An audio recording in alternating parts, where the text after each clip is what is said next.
Legal. Bom, gente. Sim. Oi, Bom, Eni, tudo oi, bem? Que bom tudo. revê-las. Igualmente.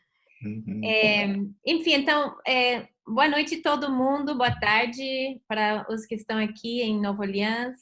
E meu nome é Annie Gibson, eu sou a diretora dos programas de intercâmbio da Tulane. E esse evento faz parte de uma série que se chama Perspectivas Globais, onde falamos de temas importantes no mundo hoje em dia por várias perspectivas. Então, essa parceria fazemos com duas colegas muito importantes para a minha vida, que a gente se conheceu em New Orleans, que eu vou apresentar, deixar se apresentar agora, e também temos um grupo de estudantes muito envolvidos no Black Lives Matter no Brasil e nos Estados Unidos, que vão se apresentar. A minha função aqui hoje é tradução e mais que nada. Então, eu estou aqui se tiver algum problema de entender o idioma inglês e português. E esse momento, essa troca, para mim, é muito especial, né? Da gente poder entrar nessas conversas e se enfrentar com essas barreiras de língua. Então, eu peço que todo mundo tente falar devagar, porque temos pessoas que falam inglês e português e que não é a primeira língua, a sua primeira língua, que estão tentando se expressar. Então, vamos se manter isso em mente quando fazemos as perguntas e a discussão. Também, se você não se sente confortável falando em voz alta na discussão, pode escrever no chat para todo mundo, pode escrever diretamente para mim, eu posso também fazer a pergunta, viu? Então, muito feliz de ter vocês aqui com a gente hoje. Eu vou passar a palavra para Kelly. Boa noite, pessoal. Good night, all. Bem-vindos nessa live que a gente está fazendo aí com a parceria com a Eni. Muito obrigada, Eni. Quero agradecer a Eni, o Harmony, que em primeiro momento aceitou o nosso convite, depois a Yana, que aceitou o nosso convite também, e a Ellie, que também aceitou o convite do Harmony para participar. Também quero agradecer a Fernanda, dessa parceria com a PUC Minas. É um prazer estar aqui com os estudantes da disciplina que a Fernanda ministra para vocês. Eu espero que seja uma troca boa e vocês estão à vontade. Aqui é um espaço de vocês exercerem, principalmente quem é do jornalismo, fazer pergunta. Harmony, Ayane e Ali estão aqui para responder essas questões e a gente participar de uma forma bem colaborativa, tá bom? Resumindo, meu nome é Kelly Quirino, eu sou professora aqui da Universidade de Brasília, sou jornalista, mestre e doutora em comunicação, pesquiso relações étnico-raciais. E no mês passado, a Eni, dentro desse meu projeto, me chamou para eu falar a partir do movimento Black Lives Matter com os estudantes da Tulane University. Aproveitando a minha experiência aqui, eu e a Fernanda fizemos Visiting Scholar na Tulane em 2015 e 2016. Meu doutorado é sobre o genocídio da juventude negra e fiz um estudo comparativo entre Brasil e Estados Unidos. A Eni me convidou, e eu achei que foi uma experiência muito boa, e aí a gente decidiu trazer também para fazer uma troca aqui com as experiências com os estudantes brasileiros, ouvindo estudantes americanos, tá? Então, aproveitem, a gente está aqui só para mediar, mas o espaço é de vocês, estudantes da PUC Minas, da Universidade de Brasília, da Faculdade de Comunicação, e também outros estudantes da Tulane University que estejam aqui. Como a Eni falou, se tiverem alguma dúvida em relação à tradução, pede sua ajuda, que a gente vai ajudar na intermediação, tá bom? Que a gente tenha um ótimo evento.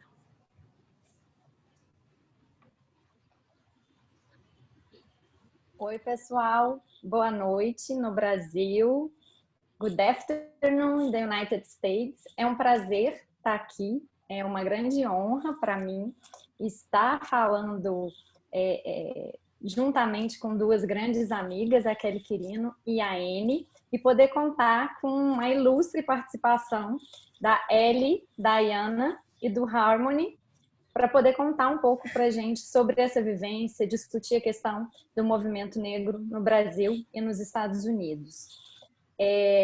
Eu sou a Fernanda Sanglar, sou professora de comunicação da Faculdade de Comunicação da PUC Minas Eu estou aqui participando com vocês com uma turma de ética e comunicação. Então, tudo que vocês tiverem para compartilhar conosco, para falar sobre as suas experiências, sobre vivências, sobre a relação entre mídia e cobertura midiática e representação dos negros, né, vai ser do nosso interesse. Eu vou pedir para turn off, ou desligar os microfones, quem não estiver falando no momento, por gentileza. E queria reforçar que o formato dessa discussão vai ser de bate-papo, então vocês fiquem muito à vontade para fazer perguntas. Qualquer dúvida ou dificuldade no inglês ou no português, vocês podem escrever no chat e mandar para mim, para a Kelly ou para a própria Anne, que vai estar aqui à disposição para traduzir, seja para o português, seja para o inglês, para a gente facilitar a nossa comunicação. Então, sejam todos muito bem-vindos, muito obrigada pela participação de vocês. Eu vou começar passando a palavra, então, para Ellie Ganster, que vai fazer aí, se apresentar e falar um pouquinho sobre a sua experiência. Depois a gente passa para a Ayana e para o Harmony. Olá, eu sou Ellie Ganster, eu sou do Houston, Texas. Faz muito tempo que não falo português, então desculpa. Eu me graduei na Universidade do Texas, na cidade de Austin, é o capital do Texas. E eu estudei antropologia e as relações internacionais, mas minha pesquisa foi na antropologia. E minha pesquisa foi foi uma pesquisa comparativa entre os Estados Unidos e Brasil, e foi como as mulheres negras ativistas usam as redes sociais no seu ativismo. E foi uma comparação entre a cidade de Austin, em Texas, e Porto Alegre, no Rio Grande do Sul. E agora eu sou organizadora, militante no movimento Black Lives Matter, e eu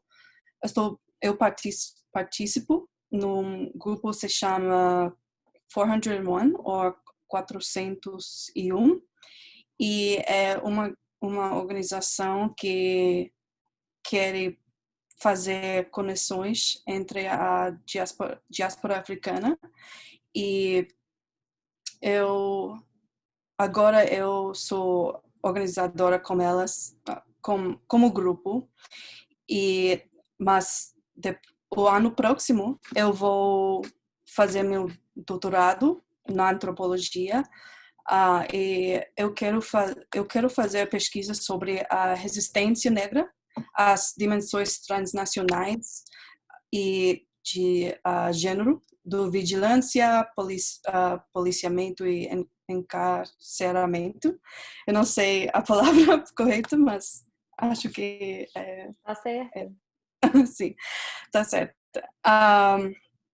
E eu me interessa muito o racismo transnacional, porque a diáspora africana é importante fazer essas conexões, porque o racismo e a raça não têm fronteira, e por isso é importante entender essas dimensões do racismo, de raça e vigilância com o Estado brasileiro e também o Estado americano. Obrigada, Ellie. Tudo. Você saiu muito bem. Ayana? Oi, boa noite. Meu nome é Ayana Dara, eu sou estudante de gestão pública aqui na UFMG, então eu falo de Belo Horizonte, Minas Gerais. Atualmente, né, na faculdade, assim, eu venho desenvolvendo alguns trabalhos sobre a questão racial, mas na verdade a minha trajetória é bem anterior a isso. Assim, eu acho que uma coisa muito importante foi ter tido os pais que são militantes do movimento negro já a vida inteira. Então, eu acho que esse diálogo no Brasil, ele é uma questão que tem sido cada vez mais discutida, mas eu venho de uma trajetória que isso é discutido desde a infância, assim. Além da gestão pública, eu fiz curso técnico em Química também, e nesse momento do ensino médio foi onde eu tive a possibilidade de poder dialogar com a juventude negra, não só na minha cidade, mas também em outros lugares, e foi quando nós fizemos o Encontro Nacional de Negras Jovens Feministas, que aconteceu em 2017, aqui no Brasil, né, em São Paulo. E foi onde a gente fundou a Articulação Nacional de Negras Jovens Feministas, que é onde eu estou atualmente e onde que a gente faz a nossa discussão enquanto juventude negra. Assim. Eu acredito que isso, nesse momento, né, é um assunto que tem sido extremamente discutido para a gente, é um assunto que é histórico. Então, na verdade, a nossa trajetória enquanto movimento e juventude negra ativista já tem assim uma história que é cada vez mais consolidada, assim. Então, eu acho que eu estou aqui para contribuir também. Eu acho que o movimento negro, né, de juventude negra no Brasil, ele é muito forte, ele é muito diverso, ele é muito grande, e muitas vezes a gente não tem conhecimento da existência nem da força dele. Então, para mim é uma honra poder participar desse diálogo, né, com tanta riqueza, com tanta profundidade entre dois países, mas falando também enquanto juventude negra ativa aqui nesse país diaspórico. Obrigada, Ayana. Excelente participação. E agora, Harmony, se apresente. Oi, todos. Sou Harmony. Também era muito tempo desde que precisava falar português, então fala lento comigo. Sou estudante na saúde pública. E estou fazendo... Eu acho que o teu áudio está baixo, Harmony. Está baixo para vocês também? Está baixo. Pode me ouvir? Dá? Ok. Sou estudante de saúde pública e estou fazendo meu mestrado aqui no New Orleans, em cidade na Louisiana, no estado de Louisiana. Também sou organizador com um grupo chamado Social Medicine Consortium. É um grupo de doutores, de pessoas em saúde internacional. Tem um chapter, um grupo aqui também, aqui em New Orleans. E também eu continua muito baixo. Pode me ouvir? Do you have a piece of paper or something over your mic, Harmony? See if you're, just see if you can get closer to your microphone. You were fine when we were at the beginning. Para mim estava bom. Agora? Melhor. Ok. Legal. Então...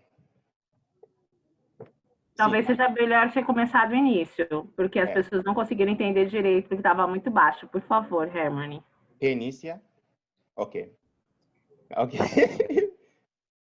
Pela última vez, espero. Então, eu sou Harmony, eu sou um estudante em saúde pública aqui na cidade de New Orleans. Sou organizador com o Social Medicine Consortium, um grupo de doutores e pessoas em saúde que tem uma missão, filosofia anticapitalista, antirracista, e para melhorar nossos sistemas de saúde. Tenho interesse em desigualdades em saúde e também com Ali e outros. Eu tenho interesse para aprender com vocês mais sobre o elemento transnacional transnacional da resistência negra que a gente pode apoiar. Obrigada, Harmony. Gente, agora o espaço acho que está aberto para vocês fazerem perguntas para o Harmony, a Yana e a Ellen. Vocês podem fazer pelo microfone, abrir o microfone e fazer, ou também aqui pelo chat, e aí eu, a Ellen e a Fernanda, a gente vai fazendo aí a mediação. Talvez seria melhor as inscrições pelo chat, e aí as pessoas colocam o nome e a gente vai chamando, e quem puder abre o microfone. Eu posso começar fazendo uma primeira pergunta? Pode ser, fica à vontade. Pode. Obrigada. Eu queria reforçar, então, antes, né, da minha pergunta, essa parceria super bacana entre o UNB, Tulane University e a PUC Minas. Espero que a gente possa fazer outros eventos e outras atividades conjuntamente. Agradecer mais uma vez Ellie, Ayana e Harmony pela sua apresentação. E a minha pergunta vai para os três, e eu acho que a Kelly, se quiser também dar alguma contribuição. Eu morei em New Orleans entre 2015 e 2016. Eu morei junto com a Kelly, a gente era pesquisadora visitante na Tulane University, e eu digo que eu pude aprender mais de perto sobre o racismo a partir da minha vivência com a Kelly. Eu brinco que ela é minha irmã preta e que eu pude aprender com ela, né, não só o que, em última instância, o racismo pode levar, como a não só ser uma pessoa branca, né, que tenta me posicionar contra o racismo, mas que seja antirracista. Então, eu queria saber de vocês qual que é a importância, né, na visão de cada um de vocês, que pessoas brancas também estejam engajadas e envolvidas nesse movimento de defesa dos direitos humanos de modo geral e especificamente da redução das desigualdades raciais, das desigualdades sociais e nessa luta antirracista. Quem quer responder primeiro? Harmony, Ellie, Ayana. Os três vão responder, né? Ayana, como a Ellie começou, Ayana? Pode ser, a Harmony quer falar? Eu posso falar? Só quero saber, só quero repetir a pergunta. A pergunta não quero responder primeiro, mas a pergunta é como as pessoas brancas podem participar nesses movimentos antirracistas. Right. What's the role that allies can play in this movement?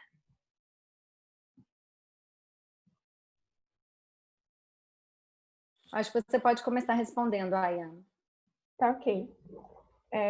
Bom, eu acho que essa é a pergunta que normalmente a gente recebe quando fala sobre esse tema, então acho que eu já respondi ela de algumas formas diferentes, mas eu vejo que hoje em dia, assim, pensando a nível de Brasil e como que as coisas têm acontecido aqui, o primeiro passo é se informar. Assim, eu acho que a gente ainda vive num país que acredita e reproduz e reforça aquela falsa ideia da democracia racial. Então, é muito difícil, às vezes, a gente se posicionar, porque tem pessoas que aqui acreditam que o racismo não existe, assim. Então, e não são só pessoas brancas também, e também não são só pessoas negras, né? Essa é um cotidiano porque a gente vive num país que essa ideia de raça, ela é muito mistigada, assim. A gente ainda consegue ouvir pessoas, e aí eu falo também da minha área, né, os gestores públicos e pessoas das áreas que são referências para a gente em questão de Estado, reproduzir esse tipo de conteúdo, assim. E isso, para a gente, é o nosso maior problema, porque é muito difícil a população negra no Brasil, que é maioria numérica, ser ainda chamada de minoria. Então, esses conceitos que a gente tem utilizado para poder falar desse grupo, né, desse nosso grupo, ainda ele passa por questões que não só a população negra precisa diariamente combater, mas as pessoas brancas também reproduzem. E aí, para além de tentar ser uma pessoa que fala, eu não sou racista e tal, mas o que você faz para essa luta antirracista, né? Ultimamente a gente tem debatido muito sobre não é necessário não ser racista, é preciso ser antirracista, mas e aí? Qual que é a sua ação? Quando você ouve, né, uma pessoa branca reproduzindo o racismo, qual que é a sua forma de agir frente a isso? Quando você tem a possibilidade de chamar uma pessoa negra, né, para poder discutir qualquer outro assunto que não seja racismo, será que a gente faz isso? Quando você consegue perceber e entender que, bom, a sua família está reproduzindo falas racistas, comentários racistas, qual que é a sua atitude frente a isso? Porque não é só incluir as pessoas negras nessa discussão e, bom, ouvi-las, mas entender isso como no dia a dia, assim, quem são os autores que você usa de referência, quem são as pessoas que você lê, quem são as pessoas que te inspiram e como é que a gente lida com a população negra nesses diversos estados. Assim. E aí, qual que é o compromisso? Porque não é só ler, não é só estudar, mas e aí? Frente a tudo isso, qual que é a sua ação, qual que é a sua perspectiva, qual que é a forma de enfrentar isso? E eu acho que cada um faz como pode, mas todo mundo tem que fazer alguma coisa.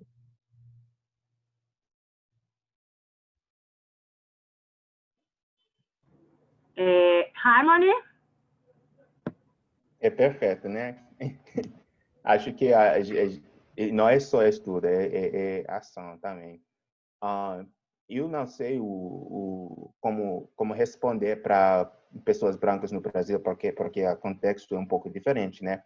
Mas para responder a questão aqui, eu acho que pessoas brancas primeiramente devem reconhecer sua posição social, sua Privilégio.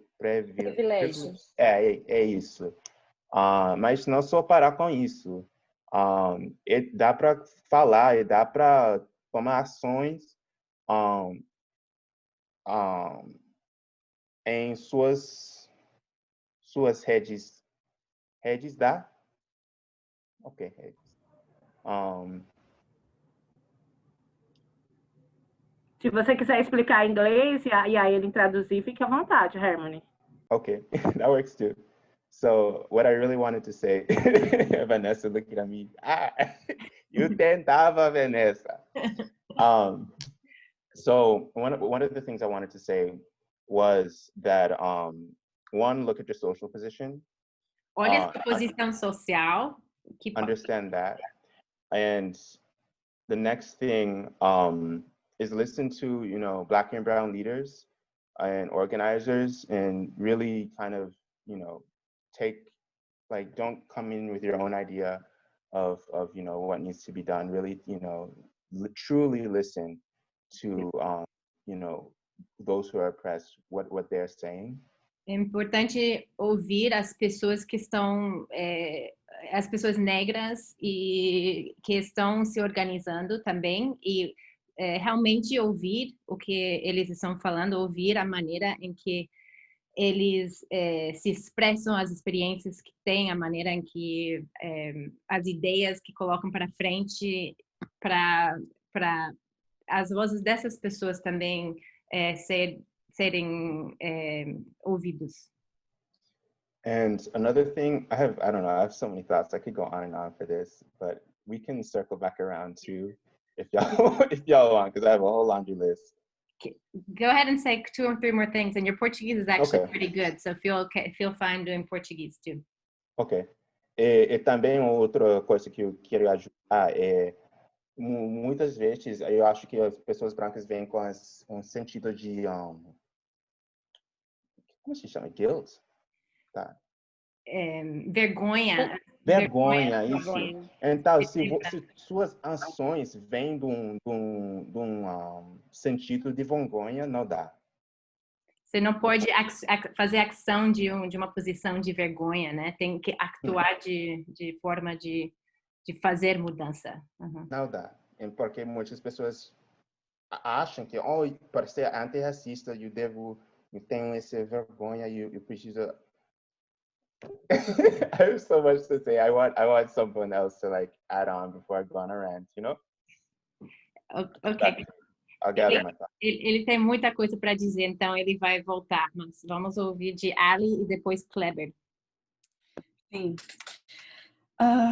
Eu acho que, como disse Harmony, que as pessoas brancas têm que ouvir para entender e não para responder. Porque às vezes na minha experiência, as pessoas brancas gostam de ouvir um pouco e depois a palavra Se defender? sim, se defender, porque é difícil entender que a posição social é uma posição oppressive, Uma posição social de privilégio dos brancos, sim, né? privilégios. E muitas vezes opressora. Sim, sim. E também é importante reconhecer que a libertação das pessoas negras vai ajudar todas as pessoas. Porque da Combahee River Collective, não sei se vocês sabem, mas elas eram feministas nos anos 70 e elas dizem que a libertação da mulher negra vai necessitar é difícil dizer em português. Explica em inglês. Okay. A Anne ajuda.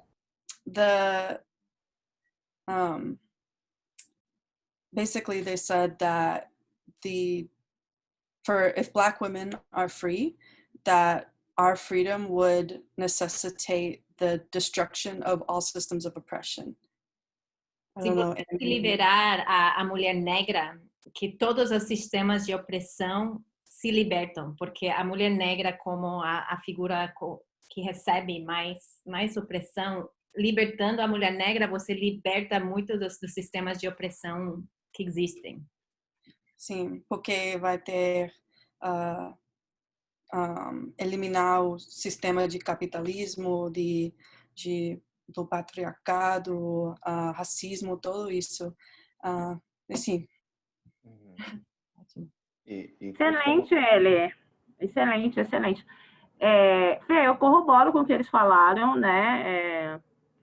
Eu vou deixar para o Kleber, que quer fazer uma pergunta, e a Marcela também. Aí, se for necessário, no final, depois eu faço alguns comentários, assim. Meus alunos já sabem a minha linha de pensamento, né? Então, acho que não cabe eu ficar falando, acho que é mais um espaço para eles falarem. Kleber, pode perguntar, querido, ou fazer uma intervenção. E depois é a Marcela Calisto. Olá, boa noite. Eu sou o Kleber, sou aluno de Comunicação Organizacional da Universidade de Brasília. E eu queria fazer uma contribuição com uma situação real que aconteceu comigo. Fala um pouco devagar, querido, tá? Porque senão eles vão ter dificuldade de entender. Tá bom, sem problemas. Eu estive numa aula hoje sobre cultura brasileira no departamento de História. E em uma das contribuições de um dos alunos, ele acabou falando coisas até bem chatas, algumas críticas direcionadas ao movimento negro, e chegou a relativizar o racismo, dizendo que o racismo começava muitas vezes no próprio negro, por conta da amargura que o sistema fazia com que a gente ficasse amargurado e a gente acabasse vendo racismo onde não havia. E, enfim, é uma matéria de cultura brasileira. A primeira problemática que eu identifiquei desde o início da matéria era o fato da ausência de autores e autoras negras na contribuição da ementa, né? A gente iniciou um curso sobre a cultura brasileira sem levar em consideração contribuições de afro-brasileiros. Então, isso já, de início, era uma problemática que eu tinha identificado. E aí, após essa contribuição desse colega, sobre que ele teve essa opinião, né, foi algo, basicamente, era uma opinião pessoal dele, com pouquíssimo embasamento. E logo em seguida, eu fiz uma intervenção e acabei solicitando para a professora que a gente adicionasse algumas referências, né, que pudessem fazer com que a gente abrangesse esse debate e fazer com que essas pessoas que não tinham essas leituras ou esses conhecimentos pudessem, talvez, sair um pouco dessa ideia de opinião própria sobre o racismo e realmente lessem e entrassem em contato com algumas obras que pudessem dar uma visão mais real e menos fantasiosa do real problema, né? E no final eu acabei conseguindo, né, substituir uma das leituras principais por um autor negro brasileiro, que é o Silvio de Almeida, com a obra Racismo Estrutural, né? Então, com essa contribuição, só queria mesmo pontuar como é realmente muito difícil a gente, em certos âmbitos, ter essa discussão de forma equilibrada, né? Pelo fato de a gente, aqui no Brasil principalmente, a gente percebe que essas construções elas ignoram muitas vezes, né, todas as contribuições de intelectuais e tanto autores quanto autoras negras, sejam eles brasileiros ou não, né, por ser uma matéria de cultura brasileira. Provavelmente o fato deles serem brasileiros é um fator relevante, mas como mesmo dentro da academia a gente percebe que a gente ainda não tem um curso de história de cultura brasileira que é antirracista na sua essência. A gente não tem obras de intelectuais negros. Então, acredito que o próprio curso ele já começa comprometido a partir do momento que a gente conta a história de um país ignorando a sua matriz africana. É isso. Eu vou só fazer resumo rapidinho em inglês. So, one of the things that he brings attention to is really thinking about the spaces and the academy as one of the major spaces where we are talking about race and where there are also complicated things that can happen. And he gave a personal story where he was in a course where it was a history course, but not many references to Afro-Brazilian experiences were included. A classmate made a comment that was very difficult to hear, and that he challenged, that he brought up basically that, racism, that he was bringing up racism where racism didn't exist. And so he challenged the professor as well to think about the text, to think about the authors, to think about the way that history is being presented, because in his experience, kind of an anti-racist history in its essence hasn't really been given or addressed in the classes that he's taken. Harmony, Ellie, quer fazer algum comentário a partir do que o Kleber falou? Falar sobre como é a realidade da Universidade Americana? Sim, eu acho que é o mesmo aqui. Também na educação primária, não sei dizer, the grade school. Eu mesmo também aprendemos sobre os fundadores do país, mas não as coisas mal que eles that they did. I don't know. I'll explain it in English. So we also learn mostly about like the history of this country through the lens of the white men who founded the country, and not the experiences of really anyone else, even women. We typically don't even hear those experiences, let alone Black women or Indigenous women. So I would say it's pretty similar, and only when I got to university did I begin to learn other histories, because I was never taught that before. Ela pensa muito na experiência americana e como é parecida, e na escola primária ela nunca aprendeu, por exemplo, histórias negras. Tudo sobre a história foi narrada desde a perspectiva do colonizador, do homem branco, muito pouco sobre experiências da mulher. E foi só quando ela chegou na faculdade que ela começou a ouvir outras histórias e de pensar sobre como narrar história sobre outras formas. E ainda assim há problemas, mas foi especialmente na escola primária, é um lugar onde devemos realmente pensar em fazer mudanças nesse sentido. Harmony, você quer fazer um comentário antes de passar para a Marcela?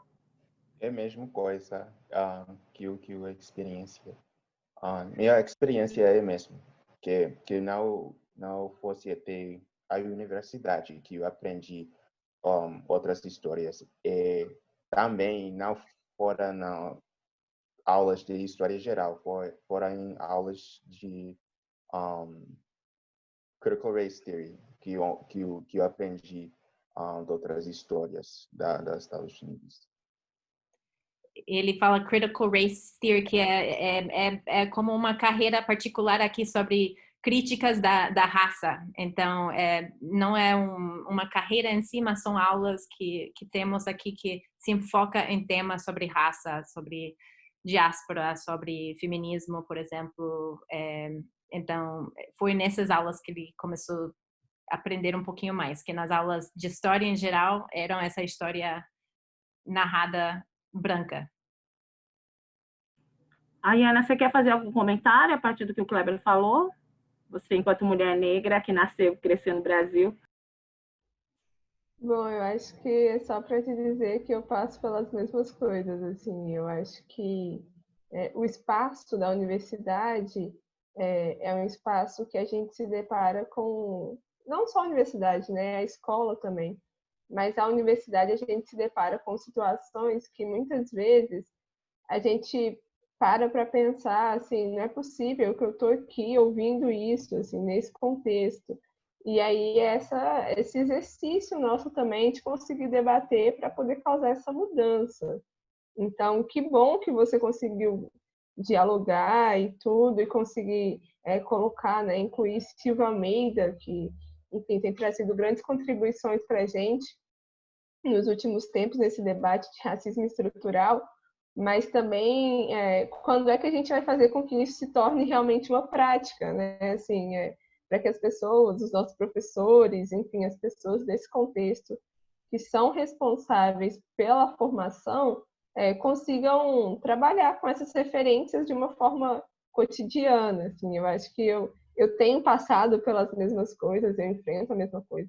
Desde o ensino médio, na verdade, assim, são discussões que, para a gente, né, se a gente cumprisse aqui, por exemplo, a Lei 10.639, ela tem 17 anos, né, que obriga as escolas a ensinarem, né, na educação básica, ensino fundamental, a história da população negra para além desses mitos, né, e são pouquíssimas escolas que cumprem isso, são pouquíssimos lugares que isso é discutido. Na verdade, são muito poucas mesmo que a gente consegue ter essa discussão. Então, quando é que a gente vai conseguir fazer isso se tornar uma prática para que a gente não precise chegar nesses espaços e tenha que continuar nessa insistência, assim. É o desafio que a gente tem pela frente. Eu fiquei surpresa, tá? Com Ellie e Harmony falando sobre isso, assim, né? Para mim é uma informação nova, né? Eu imaginava que no pre-elementary e high school nos Estados Unidos vocês tivessem história sobre a população negra, assim.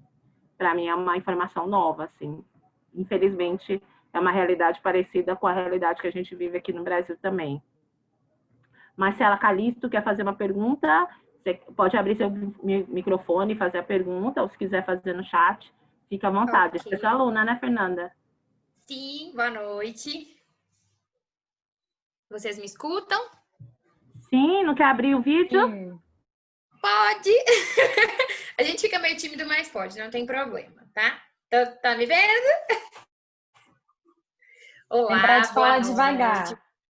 Beleza, eu vou conversar devagar porque eu falo um pouquinho rápido, mas na verdade eu tô sendo porta-voz de um dos nossos queridos alunos aqui da turma que tem um pouquinho mais de vergonha do que eu, e aí pediu para poder fazer uma pergunta, mas eu achei a pergunta muito interessante, então eu vou ler aqui para vocês, tá? A pergunta é a seguinte: atualmente existem muitas campanhas do movimento negro incentivando o voto nos Estados Unidos. Como vocês analisam esse tipo de campanha como resistência?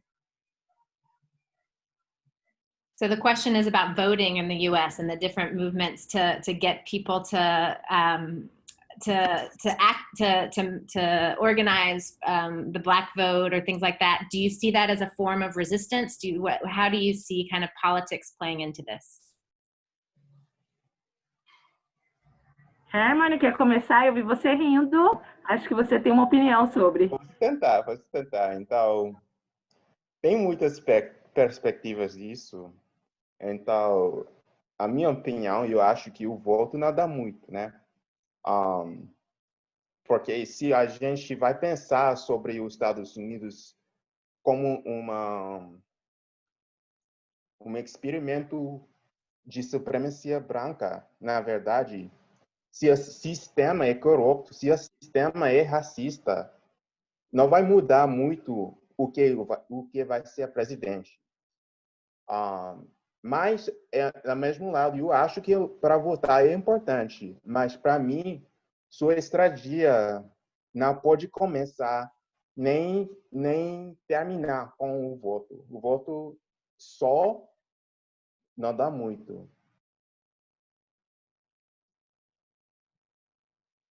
Ali? Sim, eu estou de acordo com Harmony. Sim, o voto não dá muito, mas porque os mesmos razões que Harmony disse, aqui o sistema é corrupto e os candidatos Biden, Trump, sim, tem diferenças, é claro, mas eles são parte do mesmo sistema. E os dois não querem saúde universal, não sei dizer, universal health. Os dois não querem saúde universal. Saúde universal, não querem. Eles querem dar mais dinheiro aos policias. Eles querem as políticas têm diferenças pequenas, mas não vai mudar muito, na minha opinião. Na realidade da população negra americana. Sim, porque também com Barack Obama foi uma política de representação.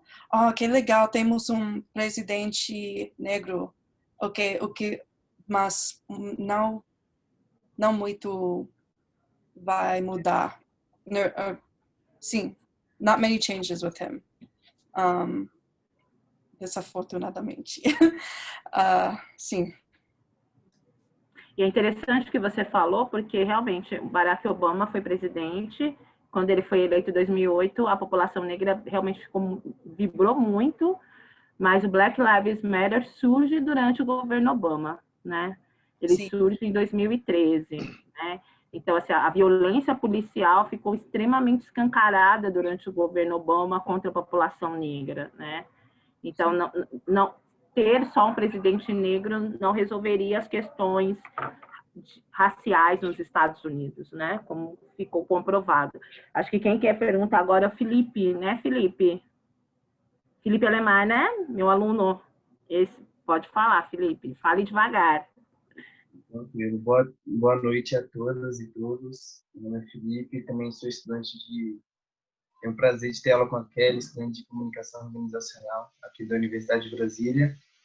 E, enfim, também entrando nessa questão do voto, puxando e tentando buscar, não soluções, mas análises sobre como o movimento negro pode interferir nas questões de racismo estrutural que vivemos em diferentes contextos, né?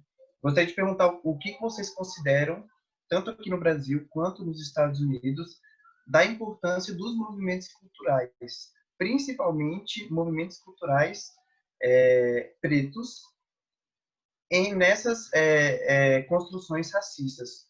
Então, a gente tem aí o jazz nos Estados Unidos que nasceu, o hip hop também como um movimento de cultura preta muito importante e que hoje tanto nos Estados Unidos como no Brasil, um movimento cultural que tem muita importância e números, inclusive, de pessoas contempladas que consomem isso, e diversos outros movimentos culturais, como no Brasil o samba, o funk, a bossa nova, enfim. Como que esses movimentos culturais vocês percebem que conseguem, por exemplo, se a gente chega aqui à conclusão que o voto não necessariamente consegue abalar essas estruturas racistas, né? Como esses movimentos culturais são importantes nessa luta, né? De resistência e de contra-ataque, de fato. Você quer traduzir primeiro? Eu traduzo. If we come to the conclusion that the vote alone won't do it, what do you guys think is the role of cultural movements? And both in the context of Brazil and in the US, cultural movements have had, and especially Black cultural movements have had a really important role. Thinking about jazz, thinking about hip hop, thinking about samba. If we know that, like, through politics these changes aren't being made, where do you see that culture as a form of resistance might be able to push these anti-racist ideas forward? Aí, Ana, acho que é melhor você começar a responder, porque a Ellie e Harmony responderam a última pergunta, que era específica, né, da realidade americana. Aí, Ana, responda, por favor. Bom, Felipe, eu acredito muito que aqui no Brasil a gente tem movimentos culturais como estratégia não só de resistência, mas também de sobrevivência, assim. Então, se a gente for pegar a história do Brasil e ver na época, né, no regime escravocrata, como que foi completamente marginalizado aqueles movimentos culturais dos negros, principalmente relacionados à dança, à música, mas como que vários disso sobreviveu, resistiu até os dias de hoje, para que a gente também tenha esses movimentos como uma parte da nossa história de resistência. E acho que nos dias de hoje também, cada vez mais, é importante a gente pensar esses espaços como alternativas de enfrentamento ao racismo. Então, com o racismo estrutural na sociedade, a gente tem, muitas vezes, por exemplo, dentro da periferia, o movimento cultural como oportunidade para uma determinada vida, né, fugindo daquela que é estereótipo para a população negra, mas também como lugares de resistência, de sobrevivência, de comunhão, de companheirismo, que é onde a gente está e onde a gente se fortalece, né? Eu acho que a nossa batalha do dia a dia, ela muitas vezes passa por espaços brancos, então acho que na universidade, no ambiente de trabalho, em determinadas carreiras, muitas vezes pode ser que sejamos os únicos negros dentro desse espaço. E aí, quando a gente está com os nossos e se relaciona com os nossos e vê numa coisa que é nossa, a gente consegue perceber essa força, né? Essa potência para não só a gente poder encarar esse dia a dia, mas conseguir entender a nossa forma de relacionar, né? Porque a gente é isso, a gente está junto, a gente tem essas todas alternativas para esse enfrentamento, mas também uma forma de estarmos juntos e entender isso, assim. Eu brinco muito que eu venho de uma casa que todo final de semana tinha uma roda de samba, e aí, assim, juntavam todos e a gente estava sempre junto, e na minha infância eu falava, poxa, mas de novo, e hoje em dia eu percebo como que era esse espaço que, enfim, a minha mãe tinha, a minha família tinha, para poder estar junto e conseguir cantar e conseguir fazer esse espaço um espaço de resistência negra para a gente conseguir estar forte em todos os outros ambientes, assim. I'm just going to do the summary. So resistance, part of the resistance is also survival. And so one of the important ways in which these spaces break down structural racism is that they're also spaces that help with that piece of survival, right? They're spaces where people that are going through the daily battle of life and navigating all white spaces, but then there's this place to retreat to. There's this place that operates in these other cultural codes. It's a way of relating to each other that's different. it's a place where people of color can be in the majority. So the cultural spaces, Black cultural spaces, have this power also in breaking down structural racism, because they also create ways of being regenerative for survival. Ellie? Sim, eu acho que os movimentos culturais são muito importantes, mas também porque a resistência negra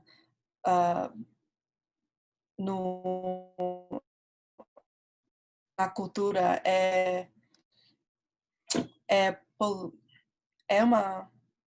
it's political, political. Politizado. Sim, sim, os movimentos culturais negros são movimentos políticos. E, sim, eu acho importante esses movimentos. Eu tenho uma pergunta enquanto você está terminando. Sim, são movimentos políticos, mas em algum momento eles são apropriados como consumo. In this moment, the industry culture, like rubber, this black culture, and go to mainstream, and small people started to give a lot of money with black culture. Tell me more about it. Sim, a apropriação da cultura negra é um grande problema para mim, porque quando os negros usam tranças e a música rap, hip hop foi muito mal, foi violento, tudo isso, como a música e as tranças não são profissional. Mas agora, quando os brancos ou nos Estados Unidos, os latinos, quando eles usam, é muito legal, sim, eu não sei, é difícil expressar. You want to say it in English? It's better for you, because do you have connections better in your original language? Yeah, I was just saying that when people are appropriating Black culture, I think that it's a violent thing when people do it, because when Black people listen to like rap music, hip hop, it was seen as violent and bad and like a horrible culture. But now when it's more mainstream and people who aren't Black can make money from it, it's now seen as like okay and acceptable. But Black people aren't benefiting from that. Então, I don't know if Harmony can say it better. Ela vê esse processo de apropriação cultural negra como um ato violento, que essas experiências culturais, o hip hop, o rap, no momento que começaram na comunidade negra, se viam como algo violento pela classe branca, né, que foram marginalizados pelos esses atos. Mas já com a apropriação da cultura, e o fato do que essas comunidades, nesse momento de apropriação para o consumo, não são as comunidades negras que estão lucrando desse processo, são os brancos, né? Então, isso em si ela vê como uma violência, né? Porque agora que é de moda a cultura negra, essa apropriação não valoriza o negro, é uma coisa cultural que não ajuda o negro sair da sua posição social, econômico, é apropriado pelo branco. A Harmony vai responder, e depois que o Harmony responder, a Fernanda quer ler algumas respostas, perguntas aqui. Para responder a questão em geral, eu não tenho muito para dizer sobre a questão de apropriação, mas em geral eu vi a música como a Ayana disse, é usada como estar juntos. Aqui na cidade de New Orleans, música é muito importante para a cultura aqui. É comum haver, eu vi várias vezes música a estas manifestações que começam. Você nasceu em Nova Orleans, né, Harmony? Eu não, eu nasci na mesma cidade de Alley, Houston, mas minha faculdade é aqui, então. Ah, tá, você nasceu em Houston, ok. Mas tem essas coisas, música é bom para estar juntos. Isso é como funciona como forma de resistência. Ok. Fê, pode fazer. Obrigada. Obrigada a todos pelas perguntas e também pelas respostas ricas. E acho que, né, a gente está cada vez mais nos enriquecendo com as informações trazidas por vocês. Eu vou fazer 2 comentários que estão aqui. Uma do Matias Paixão.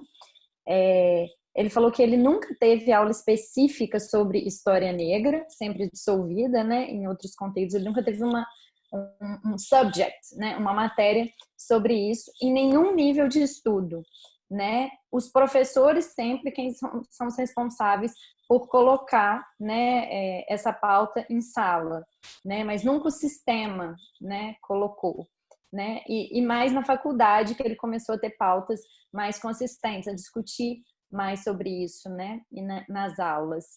E a Silvia fez um comentário aqui para a Ayana, que parte da formação feminista negra dela deve muito ao trabalho de pessoas como a mãe da Ayana. Não sei se vocês sabem, a mãe da Ayana é uma militante extremamente importante, né? Uma mulher negra muito engajada, uma professora. Acho que a Ayana pode falar um pouquinho, né, sobre a atuação da mãe também. Ela já falou que os pais, né, foram um suporte, né, para esse posicionamento político dela, essa base na militância, mas a mãe dela tem uma atuação super importante.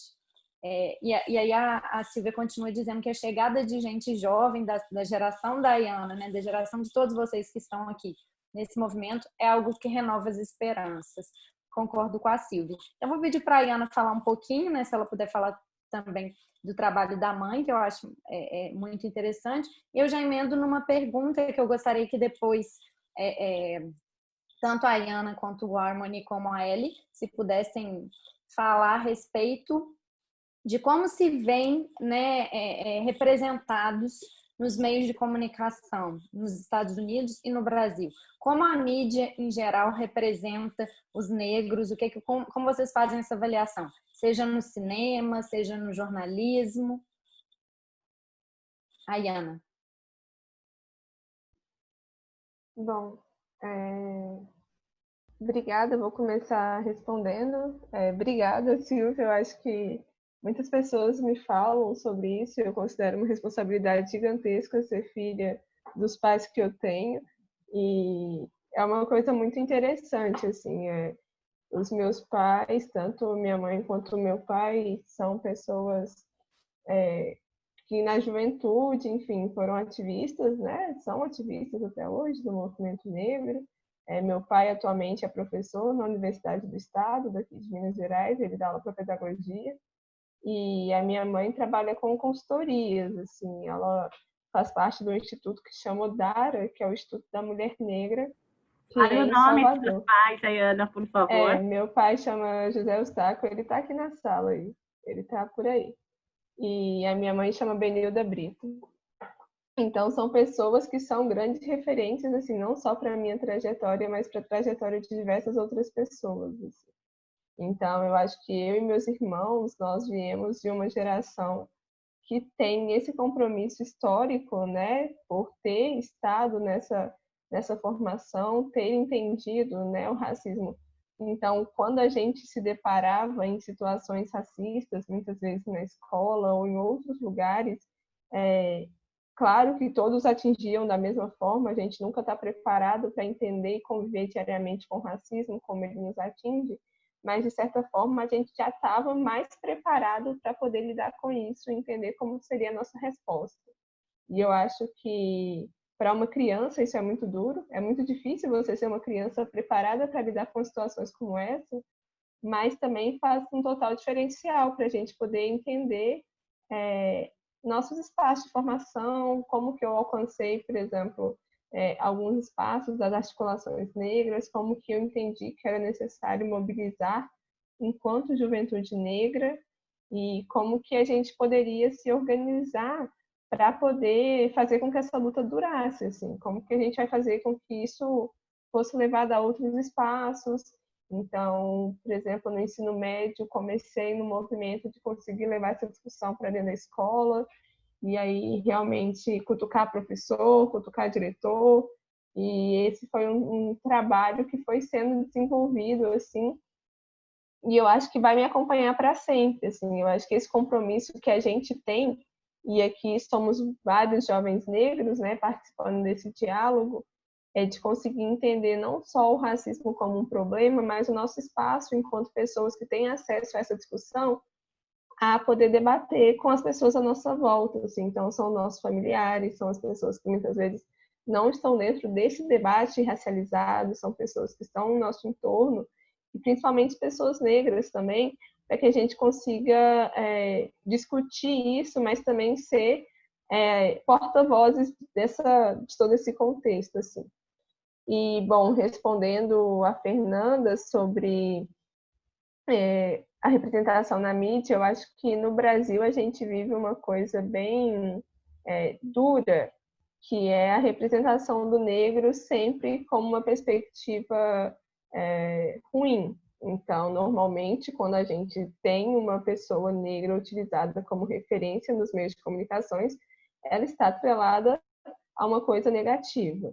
E aí é interessante que hoje mesmo, né, eu faço uma matéria na faculdade que chama Democracia Digital e Governo Eletrônico, e nós estávamos discutindo os algoritmos. Então, essa discussão tem sido trazida assim, recentemente em diversos espaços, principalmente no Instagram, Twitter, enfim, mas como que, para além do não alcance das pessoas negras, como que esses algoritmos são pensados de uma forma racista para poder reproduzir determinados padrões da sociedade.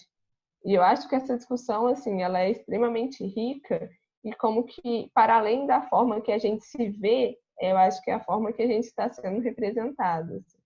Então, não é importante só ter uma pessoa negra que é referência, não é só isso, sabe? Não é só ter uma Maju Coutinho na televisão e pronto, o problema do racismo acabou na representação, não é isso.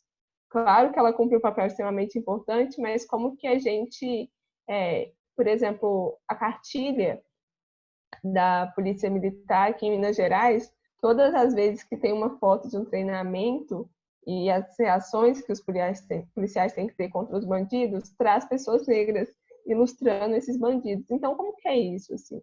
Como que a gente consegue atrelar o negro às coisas negativas, e não só as coisas negativas, mas as coisas diferentes.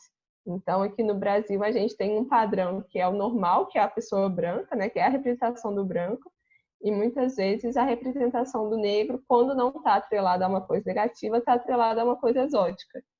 E aí a gente tem que pensar para além desse limbo, assim, né? Como é que a gente vai conseguir atrelar isso a coisas que são vistas também como cotidianas, como normais, como uma situação de representação mesmo da nossa sociedade brasileira, que é extremamente diversa e que tem pessoas de todos os tipos e que a maior parte dela, por acaso, são as pessoas negras.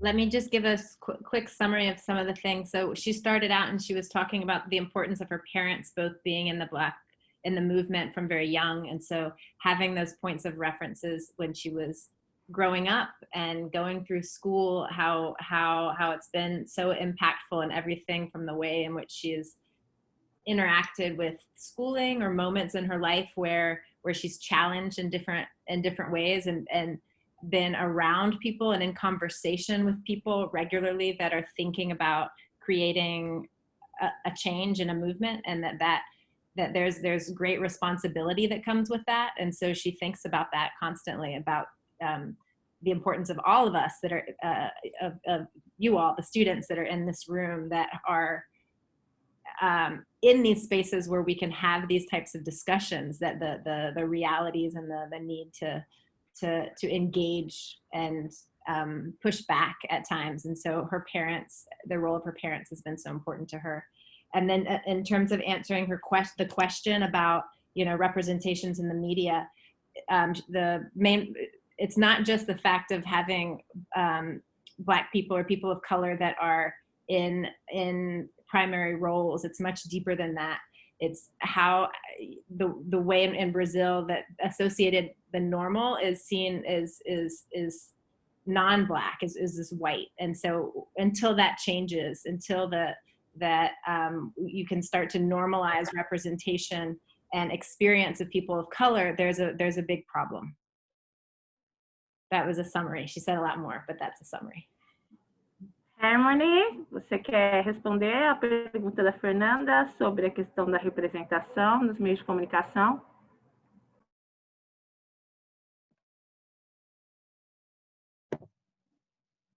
Não tem muito para ajudar, para ajudar? Não.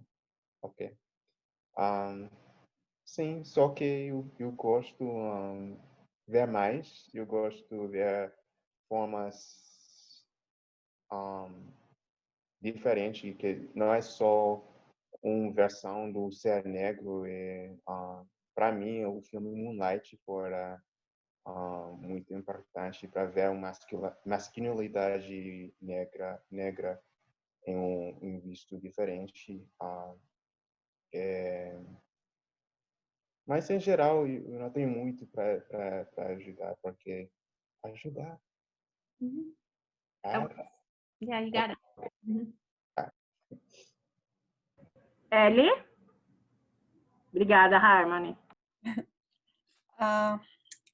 For me, I think that the representation is improving, but still the majority of that representation is based in stereotypes. And because not all representation is good representation. As I kind of talked about earlier with having a Black president. So I think it's just important to be mindful and thinking about, who is representing these Black people. Like, is the director or the producer a Black person? What is their position? And just who is, basically who going beyond representation and being intentional representation. Ela quer colocar a ênfase na representação intencional, então que não só aumenta a representação negra na mídia, se a representação está baseada em estereótipos.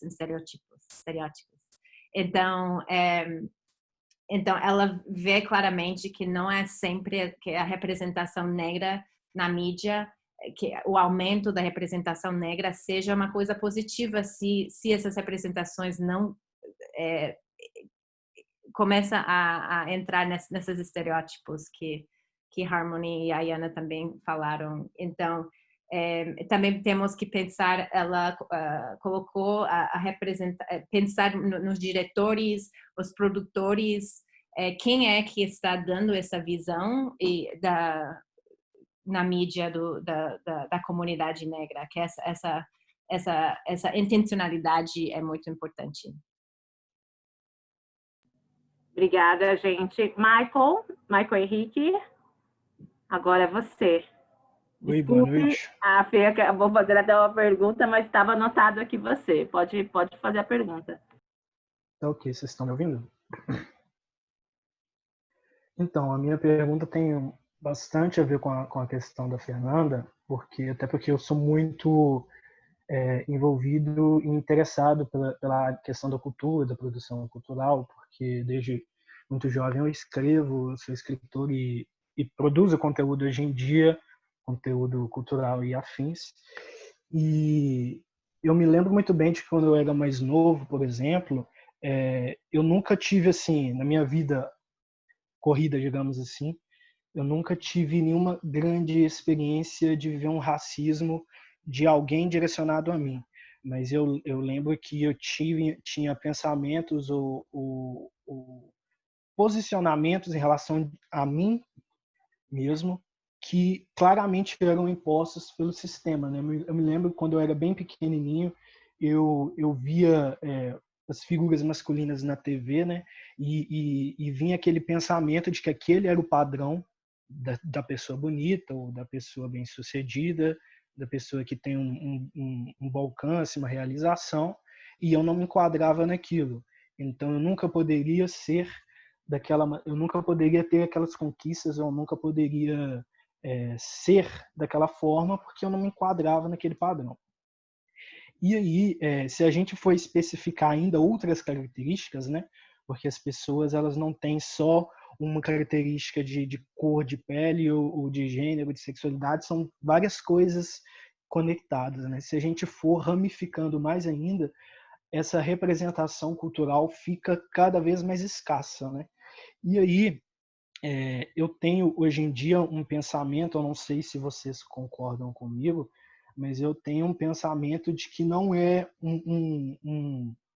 digamos, uma possibilidade da mídia explorar e falar dessas coisas. Eu acredito que a mídia tem o dever de falar dessas coisas, não só na questão racial, mas em todas, né, em todos os grupos, porque se eu pegar, por exemplo, filmes e séries e afins, elas são consumidas por pessoas de todos os tipos, de todos os credos, raças, gêneros e afins. Então, esses produtos eles deveriam estar sim refletindo o público que os consome, né? Não é uma questão de pelo menos eu penso assim, não sei se vocês pensam da mesma forma. Não é uma questão de eu posso falar, então eu vou estar fazendo um bem. Eu penso que quem tem o poder, quem tem o alcance na mídia, o produtores, artistas afins, quem tem esse alcance, tem o dever de estar falando sobre isso, sobre essas questões. Caso contrário, ele estaria sendo conivente. Ele estaria permitindo que esse sistema continue oprimindo justamente muitas pessoas que consomem esses materiais, né? Então, eu tenho mais essa pergunta mesmo, como que vocês veem essa questão, se vocês acham que é muito radical dizer que a mídia, que os produtores têm um dever de apresentar essas temáticas e apresentar com profundidade, né? Não simplesmente chegar a uma coisa rasa e falar que temos aqui o nosso personagem negro, então todas as questões relacionadas ao racismo vamos jogar nele. Não é uma questão de panfletar, é uma questão de realmente representar e humanizar essas pessoas, né? Queria saber se vocês pensam assim e também queria saber como foi quando vocês eram mais jovens, como era essa experiência de ver que vocês não se enquadravam nesse padrão que a mídia passava e muitas das vezes ainda passa de beleza, de sucesso, e como isso afetou a vida de vocês ao longo do tempo. I'll give you the translation. So he's really interested in thinking about cultural production. It's important to him. He's a writer. And he thinks and wants to know if you guys also think that the media and producers, directors, they should be held to a higher standard, that there should be some way in which they are required to be more representative or to show, to create scenarios where people of all different backgrounds are represented. And so he gave the example of when he was young, he didn't, while he felt that when he was young, he didn't directly feel racist experiences toward him as a person directly. In terms of media, he felt that, you know, when he was thinking about, you know, who was the guy who has a good job and things like that, he never saw himself being able to fit within that, and that is a violent act in itself and shouldn't be, and should be, and there should be a requirement within the, you know, the realm of media to think about that. So he wants to know if you think that's too radical for him to think like that. And then also, what was it like when you guys were young? Do you have experiences like that where you felt like you didn't see yourself, and or you did see yourself, and how did you handle that? Harmony, quer começar respondendo?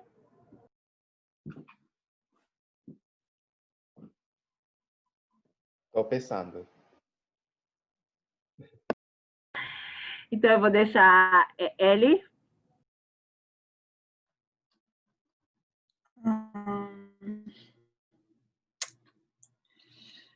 Eu não sei. I think it's difficult to answer because I don't think it's too radical.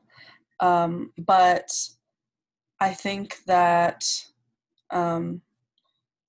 the system of white supremacy doesn't really that it doesn't really care if we're represented, I guess, and that the directors, yes, maybe we could force them to have more diverse casts or something like that, but then it becomes kind of what I said earlier, like, do they have the experience to be able to represent a Black person if it's like a white director? Or, you know, how can they properly represent my life as a Black woman if it's a white man representing that in a movie or a film? And we can see that with a lot of films where, you know, you see representation, but it just doesn't seem right. So that's kind of my thoughts on it. Ela diz que é uma pergunta muito difícil em responder, porque com certeza queremos existe esse dever de representação, ao mesmo tempo operamos dentro a mídia está dentro do sistema racista, está dentro do sistema estrutural, onde a representação negra é marginalizada. Então, de fazer o dever que o produtor ou o diretor represente a vida negra, se essa pessoa seja uma pessoa branca, pode ser que entramos no mesmo problema de sempre, de uma representação que não é válido à experiência dela ou à experiência de outras pessoas. Então, existe esse dever, mas é muito complicado de pensar em como realizar de forma real, que realmente a representação seja atual. Ayana, depois eu passo para o Hermione de novo. Bom, eu acho que essa é uma das grandes, claro, né, sabendo que os dois países que a gente tem falado são países racistas, a gente tem ainda, claro, que várias representações são estereotipadas, muitas vezes que a população negra é apresentada, está presente, por exemplo, na televisão, enfim, nos filmes, na mídia como um todo. A gente carrega algum tipo de estereótipo, mas as produções brasileiras, especialmente, ainda estão muito, muito, muito limitadas assim, nesse assunto. Então, aqui a gente ainda vive o fator novela das 8, que é uma das maiores referências, enfim, para muitas pessoas, para muitas casas, para muitas famílias. E esse é um lugar que a gente normalmente não vai estar presente. Quando vai estar, ainda em situações estereotipadas, ainda reproduzindo alguns padrões. Isso quando não começam aquelas novelas de época e aí a gente só vê as pessoas negras representando pessoas que foram escravizadas, e é isso que vai se tornando uma referência para as pessoas. Então, aqui acho que essa perspectiva de estereótipo que a gente tem nos canais abertos e que são o que as pessoas normalmente consomem, claro, em um mundo ideal, a gente deveria ter todo mundo representado, a gente deveria ter atores, diretores e pessoas que produzem esse tipo de conteúdo, não só negras, mas como negras, pessoas LGBT, pessoas de diversas realidades, estando nesses espaços para conseguir representar as pessoas que estão consumindo isso.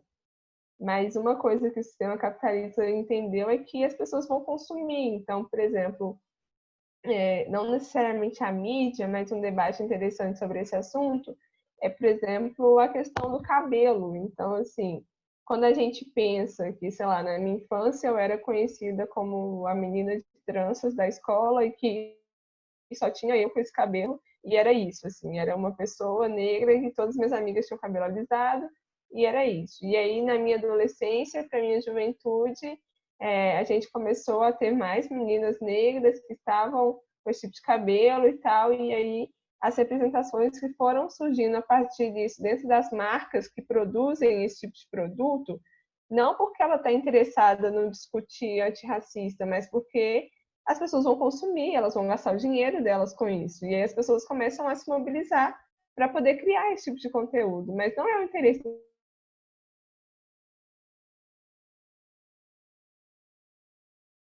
que seria bacana, seria interessante, seria importante que a gente tivesse todo tipo de representação, mas essas pessoas não estão na situação de poder suficiente para poder criar esse tipo de conteúdo. Então, é bem complicado.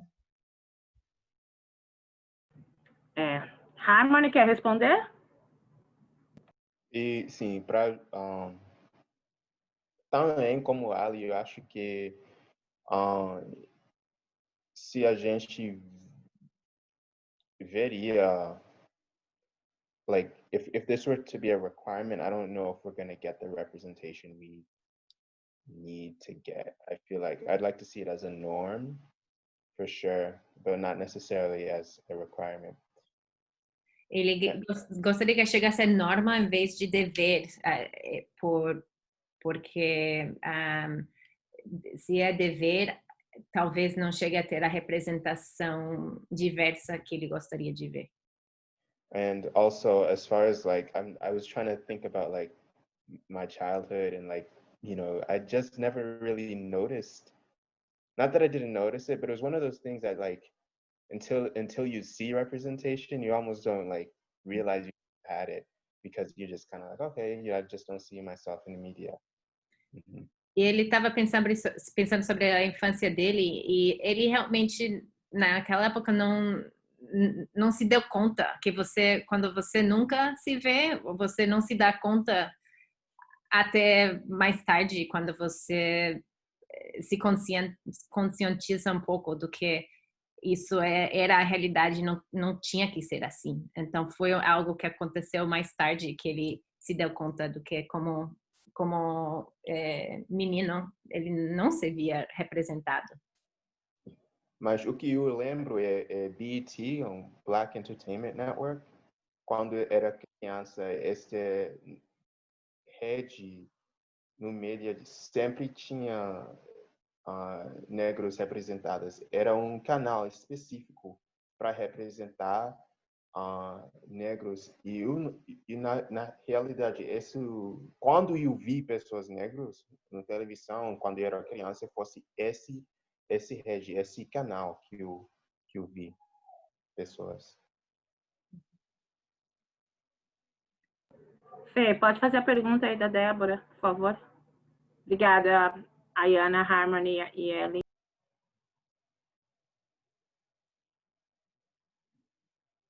Tá sem áudio, Fernanda.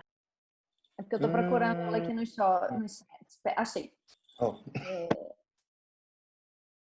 A Débora, aluna de Ciências Sociais da UNB, e a pergunta dela é: o que vocês pensam? What do you think? O que vocês percebem about the similarities? Então, sobre as semelhanças, in the perspectives of struggle, nas perspectivas de luta, e in the future, então no futuro, e nos rumos da emancipação do povo preto no Brasil e nos Estados Unidos.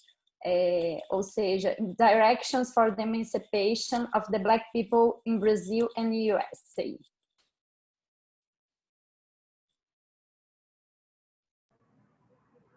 Ellie, quer começar? Ellie, responder? Okay, yes.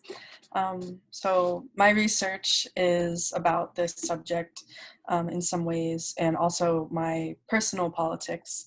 I think it's really important to form transnational connections with the diaspora, and with the U.S. and Brazil, Colombia, Venezuela, and wherever Black people are around the globe. I think it's so important that we form these alliances to one day we can have a Pan-Africa. Like in a lot of the work, I saw someone here mentioned Fanon. And yeah, I just think it's really important to make those alliances, and that also I think Americans need to learn languages other than English so that we can actually talk with people from other Black people in other countries, like learning Portuguese, learning Spanish. And I know that's a problem we have here because Americans don't really like to learn second languages. So I think that's another barrier that we have, but I think that it can be overcome if we create alliances that are intentional.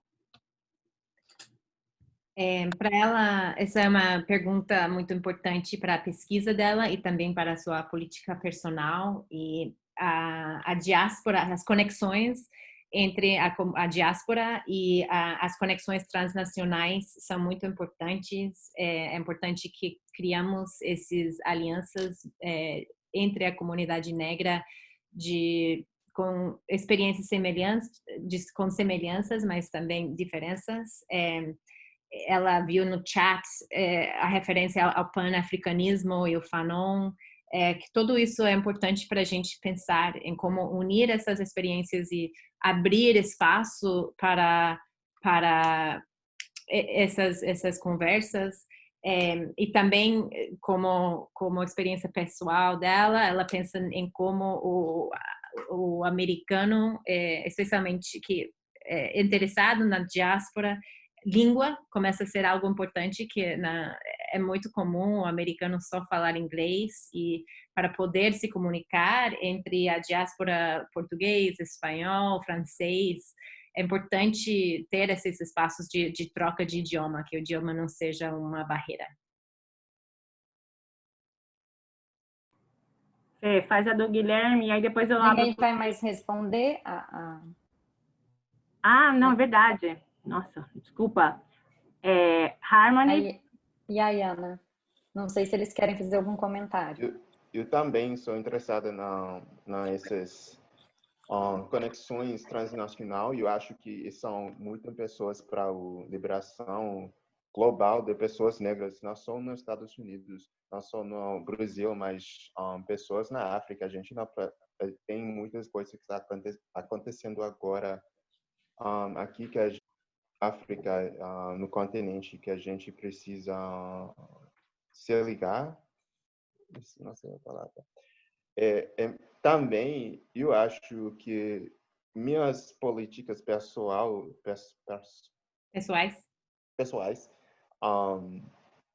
são um pouco influenciadas pelos movimentos anarquistas que está acontecendo na cidade de New Orleans agora. Então, para mim, eu acho que movimentos anarquistas será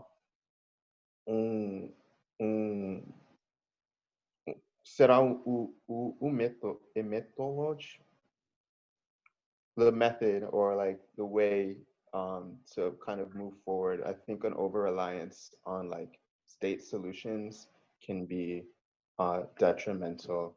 I don't know. I mean, that's going to be like, dependent on locality as well. But in general, I think that holds pretty true. It might be different in Brazil, but at least for I feel like exclusive state solutions can only get you so far. Uhum. Ele se envolve muito nos movimentos, nos pensamentos e movimentos aqui em Nova Orleans anarquistas relacionados a esse tema, que para ele é óbvio, isso pode variar dentro do contexto local, dentro do contexto nacional, de lugar em lugar, em país, mas para ele a resposta do Estado nunca pode, não vai ser suficiente. Então, esses espaços anarquistas realmente são importantes. Ayana? Maravilha.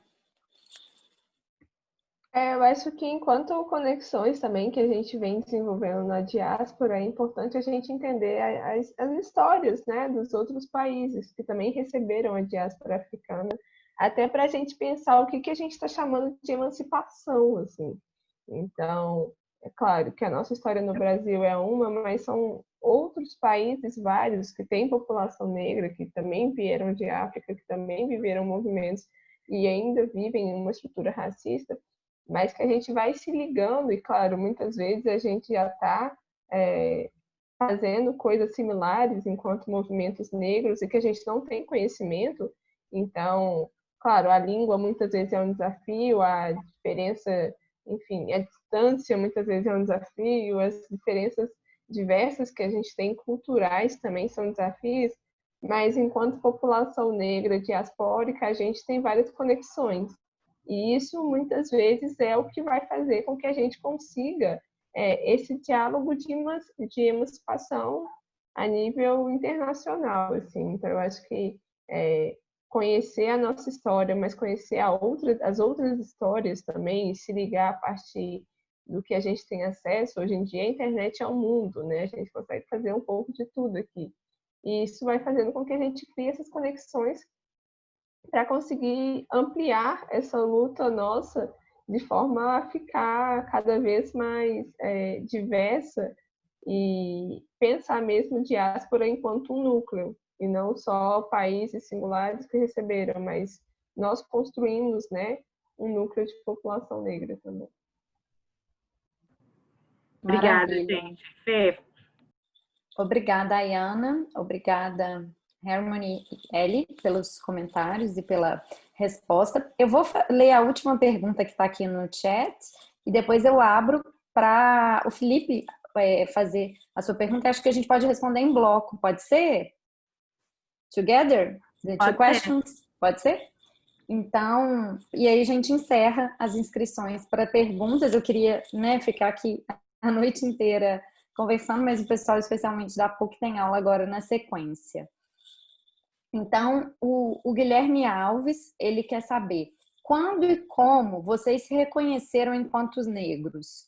Ele diz que muitos de nós, em algum momento, foi dito, né, as pessoas negras, por alguém de fora, muitas vezes em um ato racista, na escola ou na rua, que foi até discutido nas aulas de Fanon com a professora Kelly, como nós nos reconhecemos e somos reconhecidos a partir das experiências com os outros.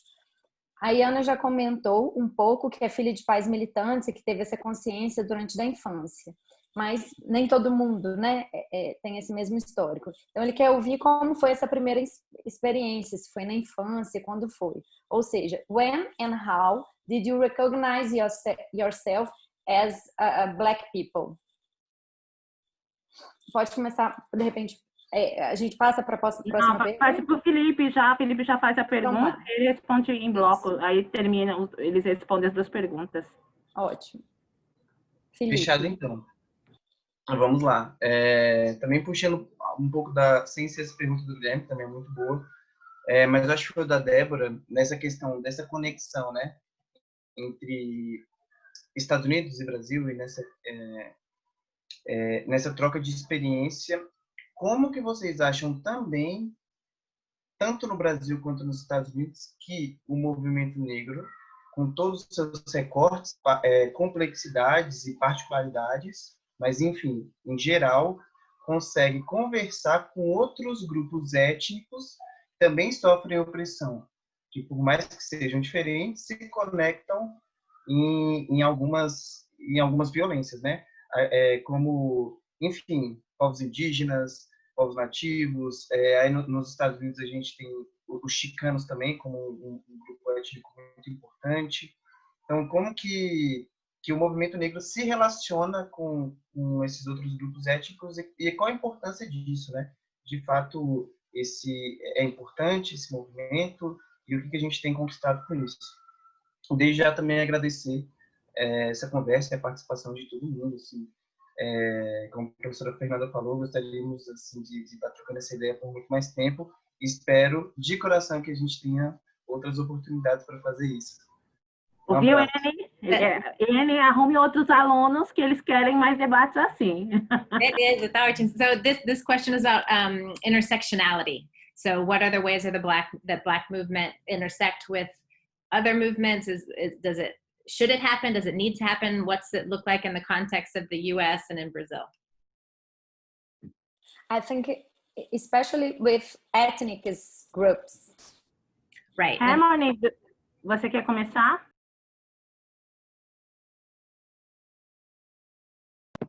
Posso, se quiser.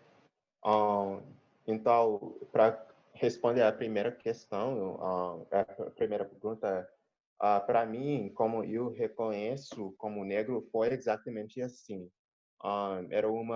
Eu não lembro o evento, mas meu pai me contou que era uma criança branca que me disse, eu não gosto de brincar com os negros, eu não gosto de brincar com os negros.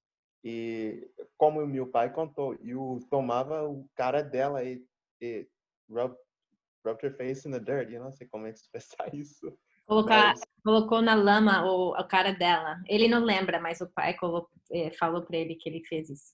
Sim, esse é a primeira vez que eu reconheço como negro. E também quando eu estava, growing up, às vezes, meus pais vêm do Caribe. Então, era um momento que eu não me reconheço como negro. Eu digo primeiramente, sou caribenho. Então, esse período era interessante para mim, porque eu não queria ser negro. Eu queria, eu sou caribenho, mas na verdade não. Eu sou afro-caribenho, eu sou negro. Então, foi esse período da minha vida também, até eu me reconheço como negro. E para responder a segunda pergunta sobre a questão de interseccionalidade, existe essa palavra no português? Ok. É interessante, eu não sei como fazer aprender, ensinar pessoas sobre essas interseções. Eu não sei a estratégia para ser claro, porque um lado tem anti-blackness, eu não sei a palavra no português, mas existe anti-blackness em outros grupos. Então, nesses movimentos negros, tem uma resposta que muitas vezes a gente perde confiança nos outros grupos por causa desse anti-blackness que existe. Também existem coisas aqui no lado nos negros também, porque eu vi as várias vezes nessas manifestações homofóbicas. Não existe. Então, as pessoas que vêm a essas manifestações muitas vezes são pessoas que reconhecem as intersecções. Tem pessoas gays, tem LGBT na rua, e tem pessoas de todas as diversidades da humanidade que aqui na rua, mas eu vi pessoas negras, algumas que diziam, porque tem essas pessoas aqui, nós somos gays. Não existe isso, existe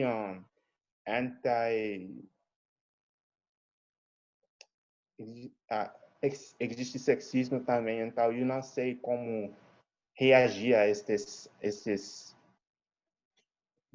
blocos, É difícil, não é fácil. O movimento negro também tem a questão do sexismo e realmente da homofobia, né? Mesmo a questão, né, Enfim, tem várias problemáticas aí. A Yana quer falar? E eu deixar ele por último. Bom, eu acho que, respondendo a outra pergunta, né, sobre quando reconheci negro, eu acho que isso eu disse anteriormente, né, uma coisa que sempre fez parte, sempre esteve presente. Então, eu sempre soube que eu era negra e é muito interessante que na minha infância a frase que eu mais ouvi é que você é uma menininha negra e linda. Então, eu cresci sabendo disso até a hora que eu fui para a escola. E aí a escola me demonstrou completamente o contrário, assim. Então, a escola é um ambiente muito perverso para as crianças negras, porque muitas vezes é de lá que a gente ouve as primeiras falas racistas, não só dos nossos coleguinhas, mas também dos professores. E em segundo momento, assim, né, respondendo essa outra questão, eu acho que uma coisa que a Ellie tinha falado anteriormente é a questão de quando a gente realmente aquela comparação que ela tinha feito, né, sobre as mulheres negras, que quando a gente eleva as mulheres negras, de certa forma, as outras opressões acabam sendo transpassadas, né, porque a gente tem as mulheres negras como uma base dessa sociedade racista e machista, mas outras interseções, eu acho que muitas vezes realmente é um déficit que a gente tem enquanto movimento. E aí eu, por exemplo, eu faço parte hoje de uma articulação que é negra, mas que é de mulheres. Eu estou com mulheres, com jovens mulheres, assim como eu, mas que, enfim, dentro da minha articulação tem pessoas trans, tem mulheres lésbicas, tem mulheres bissexuais e várias outras. E a gente se conecta também com outras articulações que são de pessoas jovens, né, de mulheres jovens indígenas. Então, tem essa interseção, mas ainda com quebras, porque a gente não consegue ainda dialogar enquanto grupos oprimidos pelo mesmo sistema. E aí fica esse desafio de conseguir juntar todas essas pessoas, mas que muitas vezes a gente não tem as formas suficientes de encarar o mesmo problema, porque por mais que a gente viva opressões que estão no nosso cotidiano, que são extremamente parecidas, elas refletem de formas muito diferentes no nosso cotidiano. Então, claro, a população negra no Brasil enfrenta o racismo diariamente, povos originários, povos indígenas também enfrentam diversas opressões diárias, mas, por exemplo, a luta pela terra é uma questão, a luta pela moradia é outra questão. Então, como que a gente vai fazer todos esses movimentos dialogarem para a gente conseguir realmente colocar as nossas pautas como prioridades? Mas ainda nem essas pautas estão alinhadas, assim, eu acho que é bem difícil mesmo. Sem contar as diversas opressões internas que tem em todos os movimentos também. Então, assim, eu acho que é um desafio gigantesco que a gente tem muita dificuldade mesmo, mas que precisa ser enfrentado para que a gente consiga realmente alcançar esse mundo minimamente possível, né, da diversidade e desses outros valores. Ellie? So to answer the first question about when I recognized that I was Black. So I was adopted as a baby, and so my parents are white.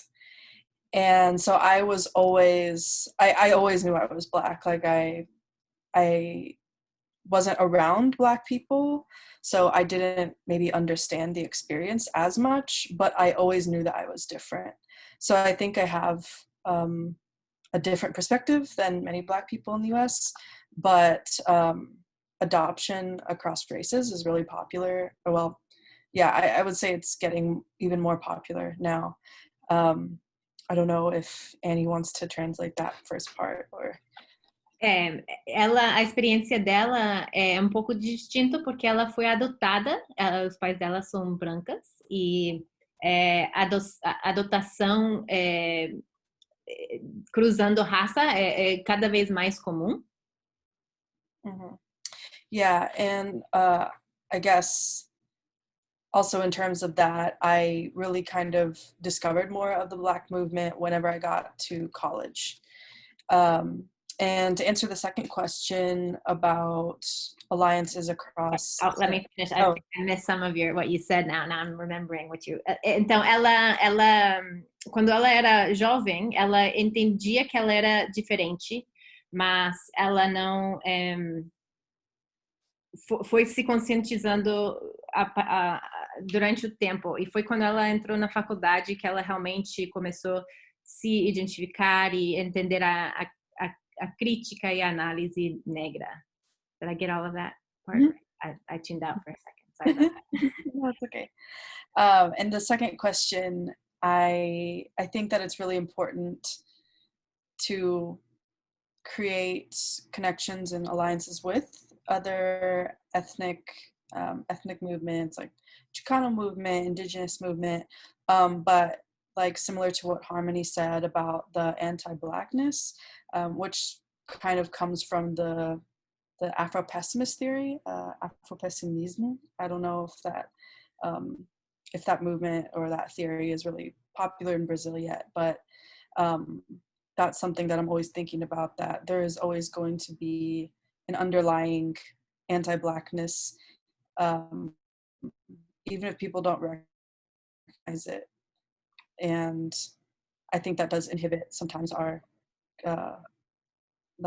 liberation for all of us. So it's difficult. It's very complicated to have that kind of those connections with the groups, but I think that it's so important in the ways that we do share similar struggles, that we connect in those ways, but ultimately Black people have a different struggle, just like Indigenous people have, a different struggle. So that's my thoughts on it. E para responder a segunda pergunta, ela acha importante entender que vários grupos, no caso americanos, chicanos, que são os mexicanos americanos, grupos étnicos, grupos indígenas, tem uma luta e recebe uma forma de discriminação.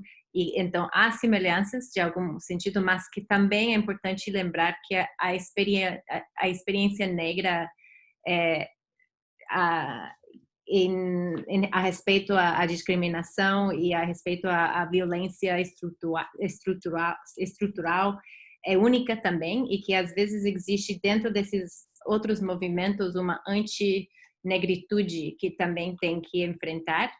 E então, para ela é importante que todos os grupos se autoajudam um ao outro, mas que também a luta negra seja algo também distinto, porque a experiência é única, na história do movimento, a história da colonização é diferente. E ela colocou o tema a teoria afropessimista, que ela não sabe se no Brasil vocês falam sobre isso, mas que é algo que ela coloca como importante de pensar também. Não, eu nunca ouvi nessa teoria afropessimista, é a primeira vez que eu estou ouvindo. I didn't listen about this theory, afropessimist. The first time I listened. Eu vou procurar informações sobre. Yeah. Frank Wilderson, I'll put it in the chat. Wilderson. Gente, a gente vai ter que terminar, porque os alunos da frente têm outra aula. Gente, muito obrigada, Harmony, Ayana, Ali. Vou abrir para vocês, né, se despedirem, dar suas considerações finais. Mais uma vez, Anne, muito obrigada. Obrigada, alunos da Fernanda, da Faculdade de Comunicação e da PUC de Minas. Meus alunos da UNB, amo vocês, vocês sabem, maravilhosos. Então, muito obrigada por vocês terem participado até agora, né? 21 horas. Às vezes, na minha aula, às vezes a gente vai até as 22, gente. Eu tento ir até as 21, mas a gente vai até as 22, né? Mas, enfim, Harmony, suas considerações finais, depois Elia e a Ayana. Se vocês quiserem passar o contato de vocês, Instagram, fique à vontade. Gente, eu estou passando no chat, um WhatsApp, um grupo de WhatsApp que criamos como parte dessa perspectiva global, que é gente que querem se conectar sobre Brasil, Estados Unidos, Black Lives Matter, experiências. Então, se vocês querem se inscrever nesse chat que vou colocar agora, pode colocar seu telefone e manter contato um ao outro, assim também trocar o Instagram, o que quiser. Mas muito obrigada a vocês, Harmony, Ali, Ayana. If you have any final words to say, but it was so great, you guys, and your Portuguese was fantastic. Ali and Harmony, great job. Muito, muito legal, tudo. Thank you. Yeah, thank you so much for inviting me. I really enjoyed this. I'm kind of tired, so my Portuguese brain is a little difficult right now. But if anyone wants to talk to me on Instagram or Twitter, we can talk. And if you want to practice English, I can practice Portuguese. That would be awesome. I can understand Portuguese perfectly, but speaking, I need help. Ela está muito feliz de estar aqui. Ela colocou o Instagram dela aqui no chat. Ela se cansou da mente agora, mas ela quer praticar português, se você quer praticar seu inglês, trocar idioma, ela está aberta, então mantenha contato.